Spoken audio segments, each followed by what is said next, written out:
Our story follows Linton, the protagonist who reincarnates as a goblin, the lowest ranked magical creature. At first, he is forced to hide, but with the god's blessing and the system's mysterious power, he slowly unlocks the true nature of a goblin. The system grants him a strange ability. The more children he fathers, the stronger he becomes. The story opens inside a dimly lit cave, crawling with monsters that most would fear. The goblins are celebrating the death of their chief. With the leader gone, everyone rushes to steal his weapon and possessions. His corpse lies on the ground while small goblins scramble around it, too brainless to even decide who gets the wooden club. Two of them choose the only method they know to decide a new chief, a brutal fight to the death. Goblins scratch, bite, and use every filthy trick to win. The rest of the goblin lair gathers around them, cheering for violence. During the chaos, the goblins remember the untouched prey hidden deeper inside the cave. Now that there is no official owner, they want to claim her, but guarding the prey is someone even they fear, a goblin who is nothing like the others. Wrapped in scraps like a human and hated by the entire tribe, he is known only as the outcast, the disgusting guardian of the prey. Several goblins decide to follow him, waiting for the perfect moment to steal the girl. The smarter ones wait even longer, thinking they can jump in once the stronger goblins fail. They whisper behind the outcast's back, mocking him, unaware that he hears everything. Suddenly, the outcast hears a woman's desperate screams. He rushes toward the chief's chamber with everything he has. Inside, the girl is struggling for her life while a group of goblins forcefully pins her down. She refuses to submit to them. She refuses to give birth to goblin children. When the outcast enters, both she and the goblins freeze. The girl cries harder, terrified, and the goblins tighten their grip on her. The outcast tries to make them release her, but they ignore him. The entire floor is covered with bones of past victims. A massive goblin steps forward, declaring that since the chief is dead, the prey belongs to him. He warns the outcast that if he disagrees, he'll be torn apart. 3 thugs charge at Linton. They're clumsy, but their numbers give them an advantage. Linton dodges, struggling to believe that even low-level goblins are giving him trouble. They scratch at his skin and tear his cloak, but he refuses to die. His journey has only begun. With one clean strike, he spills the first attacker's blood. The other 2 freeze, realizing they may be next. Linton pulls out his crude dagger, knocks one down, and threatens the rest. Instantly, their courage vanishes. Goblins only act tough when they have the upper hand. The moment real danger appears, they collapse. In fear, they scatter and flee. Breathing heavily, Linton finally calms himself. The girl steps closer, asking if he's okay, and quietly thanks him. Unlike the others, Linton has never touched her. He has risked his life multiple times just to keep her safe. Before reincarnating, Linton was human. He woke up for the first time in this miserable cave, confused and injured, never expecting that getting hit by a truck would land him in another world with a half-active system. The system shows his stats but offers no real functions yet. During the last few days, he has learned much from the girl stories of this mystical realm filled with powerful races and terrifying monsters, majestic dragons, ancient demons, and mighty humans who rule through strength. Goblin, however, are viewed as the weakest and filthiest creatures in existence, and Linton's stats reflect that too. Even among cave goblins, he is at the bottom. His name is Linton, a level 5 goblin with a god-given blessing, no class, terrible stats, and a single racial skill, Gene Devourer. His only weapon is a rough stone knife. His total combat power is barely 30 points. He also learns the cruel truth of goblin growth. The only way for goblins to get stronger is through constant mating and reproduction. But since female goblins cannot exist, they reproduce only with other female creatures, one of the reasons goblin lives revolve around violence and assault. As a modern human, Linton refuses to live that way. Seeing him sitting alone in frustration, the girl tells him not to worry. She has spent enough time with him to understand his feelings. She promises that once the night order arrives, she will tell them that Linton saved her life. She's certain that knights, who value fairness, will grant him a peaceful life in the human village. For the first time, Linton thinks this idea might actually work. But before any rescue can happen, trouble approaches. Several goblins have already gone deeper into the cave. The girl hides behind a cluster of rocks while Linton draws his stone knife, ready to defend them both. A desperate human suddenly runs past them, and Linton swiftly slashes the throat of a gore goblin chasing behind. That's when they realize humans have entered the lair, probably to rescue the girl. She gets up immediately and runs toward the exit, expecting the Holy Order's rescue team. Linton follows her.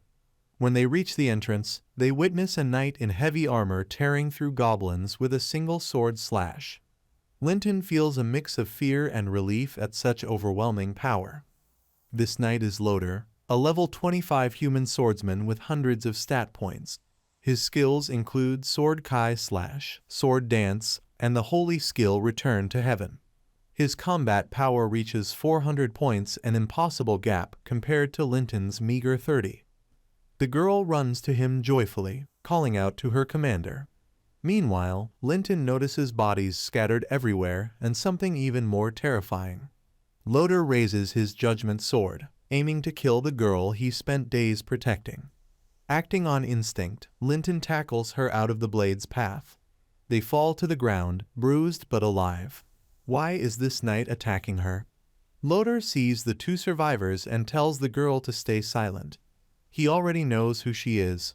He simply believes that since she was captured by goblins, she must have been defiled and possibly carries a goblin child. In his eyes, such filth doesn't deserve mercy. The girl pleads with him, insisting she is unharmed, pointing at Linton as the one who protected her. Loder mocks the idea, calling it impossible for a goblin to protect a human. He declares she can die with the rest of the monsters. Linton can't believe what he's hearing. Is this the morality of humans in this world? He grabs the girl and runs towards another exit. He uses a wooden club to block the knight's sword, hoping to buy even a second.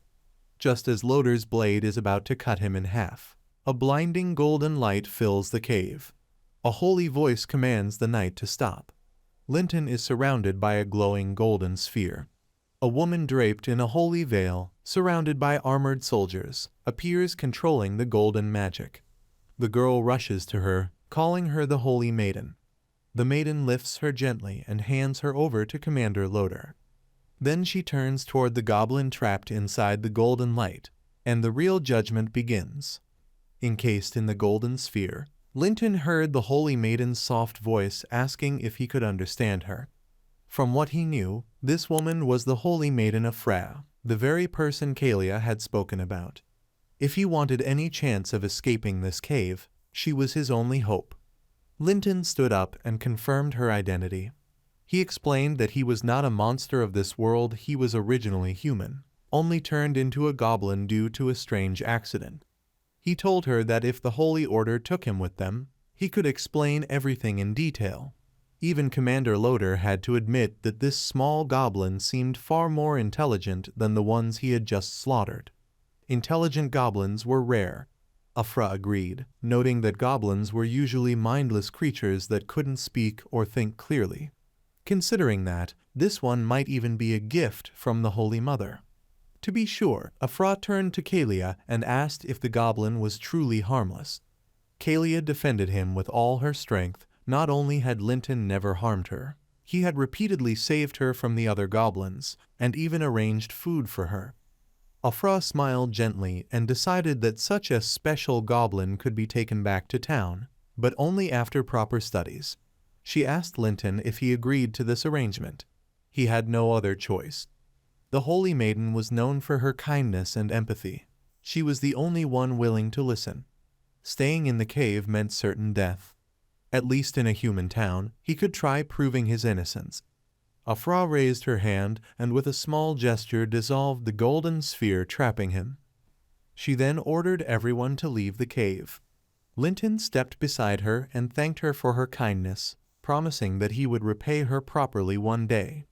But then the Holy Maiden's expression twisted into a smug, sinister smile. A wet, slicing sound echoed through the chamber. Human blood splattered across the stone floor. Loder had stabbed Kalia in the stomach. When Linton turned around, he saw the girl, the same girl who had survived all this time hoping for rescue, collapsing at the hands of her own people. Loder stabbed her again, convinced she was carrying a goblin child. Linton stood frozen, speechless, horrified. Afra's angelic voice then shifted into something cold and demonic. She demanded that Linton remember to properly repay her once they reached town. He had never heard anything so evil in his life. A week later, in the human town under the clear blue sky, the plaza bell rang loudly, gathering the townspeople. A stage had been set up where Commander Loder delivered a fiery speech, calling the villagers children of God. He claimed that the recent goblin raid had taken 30 innocent lives, a crime that challenged the authority of the Holy Order. The villagers trembled with anger, demanding blood for blood. Humans and goblins had always been enemies. Loder continued, proudly announcing that the Order had wiped out the filthy goblins and avenged the fallen villagers. Afra stepped forward, urging the people to pray more devotedly and dedicate themselves fully to the temple. Her angelic presence filled the crowd with hope and blind loyalty. They cheered for the knights and praised the temple. Inside the Holy Maiden's quarters, the atmosphere inside was the exact opposite of her holy image: dark, cold, and unsettling. Afra studied strange diagrams and magical scripts, satisfied with how easily the fools of the town accepted her words. Holding a vial of red liquid, she was pleased that the villagers were now even more devoted to her cause. She wasn't talking to herself. Someone had been imprisoned in her quarters for a week. Linton. He was bound to the wall with a metal mask silencing him. His left eye had been gouged out, and he was tortured in every inhuman way imaginable.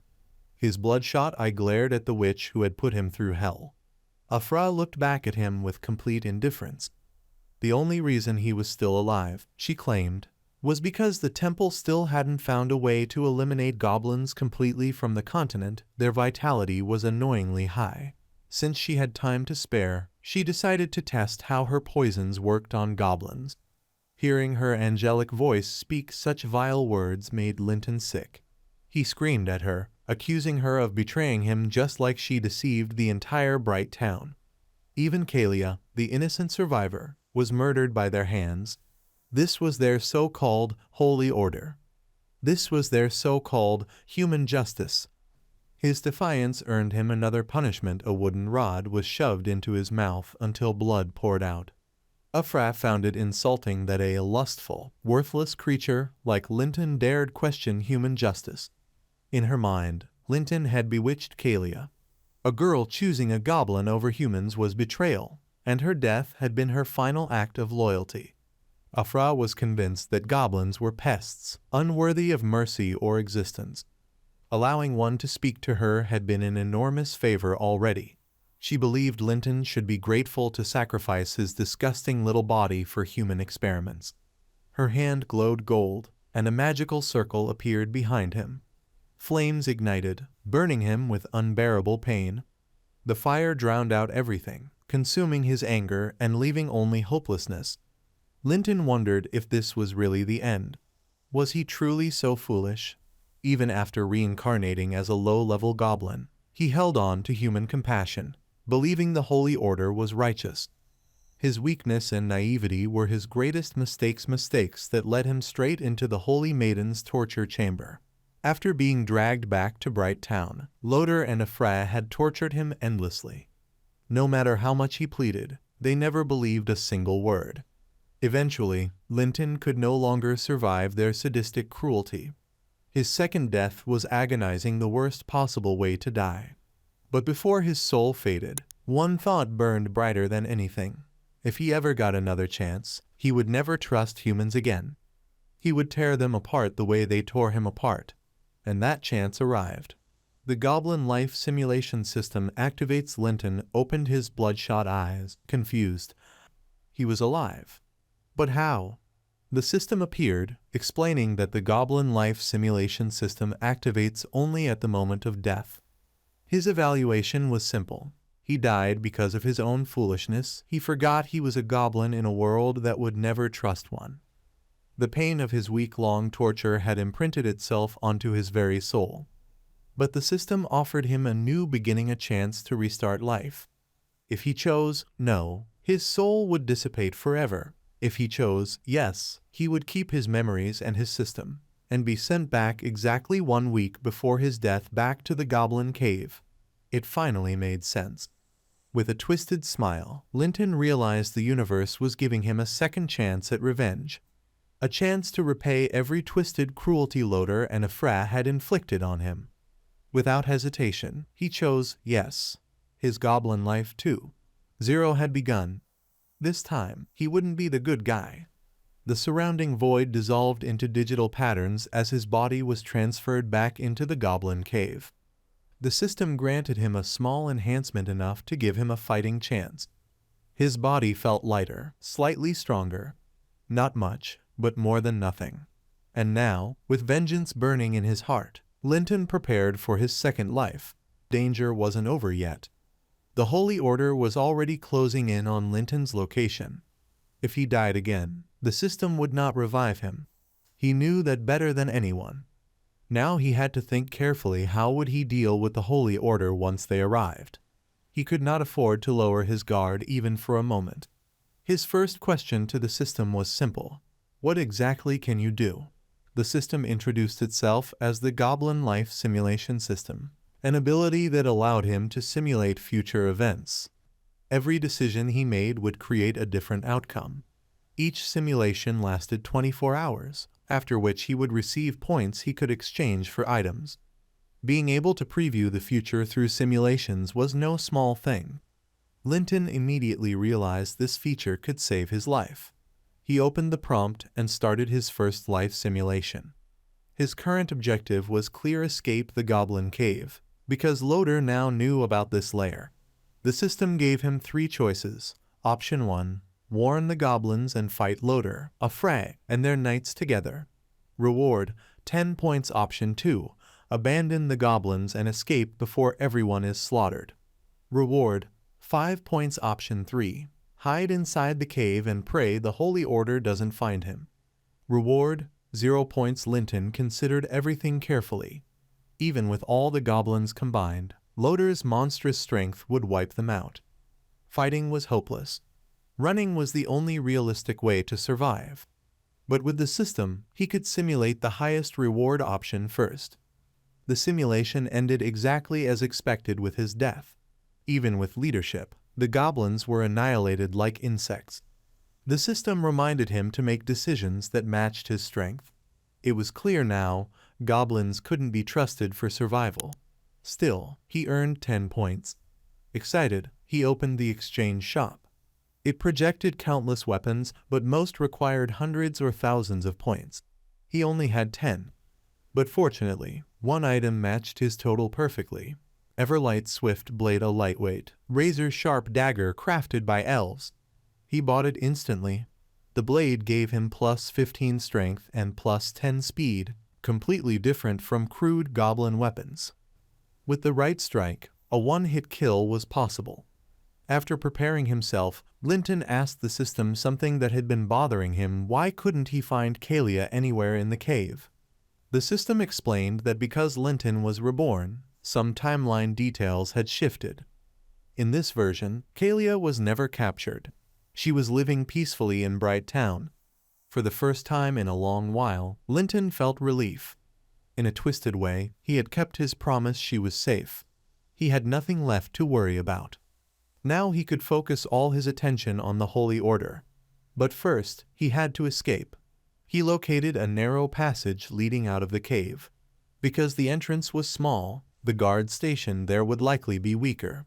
Linton hid near the cavern opening and observed 2 guards talking. They mocked goblins and bragged about how easy the job would be. They were also under strict orders. No girl was allowed to escape. Any survivor had to be killed. Hearing this, Linton felt a wave of anger. Not only goblins, even their own people weren't safe from them. He now had no choice left. He had to kill the guards. He created a plan. Pinching his nose to alter his voice, he cried out like a terrified Bright Town girl begging for help, pretending to flee from goblins. The guards got excited, believing they'd found a survivor to eliminate. They slowly approached the cave mouth, promising false safety while preparing to kill. Linton stepped out, his eyes cold as a killer. His new blade tasted its first human blood. The first guard didn't even have time to scream. The second guard stared at his fallen companion, confused and shocked. He stepped forward without understanding what had gone wrong. In his mind, they were hunters and goblins were prey. But to Linton, things had changed the moment humans betrayed him. Now his only goal was to grow stronger and take revenge. Linton struck before the man could react. The guard stumbled, unable to regain balance. The next moment, the blade tore across his body, leaving a deep wound. He couldn't comprehend how a goblin had defeated him so easily. His thoughts were cut short by pain that overwhelmed him, forcing him to his knees. Terrified, he looked up at the goblin he planned to kill minutes earlier. Now everything had reversed. He begged for his life. He showed Linton a medallion with his wife and daughter engraved on it. He claimed they were waiting for him to return. Linton found the irony sickening, a man ready to kill others without hesitation now pleading for mercy. The guard insisted he was only following orders and offered gold coins and even a human girl if Linton let him go. But none of this mattered. Linton had lost all illusions about humans.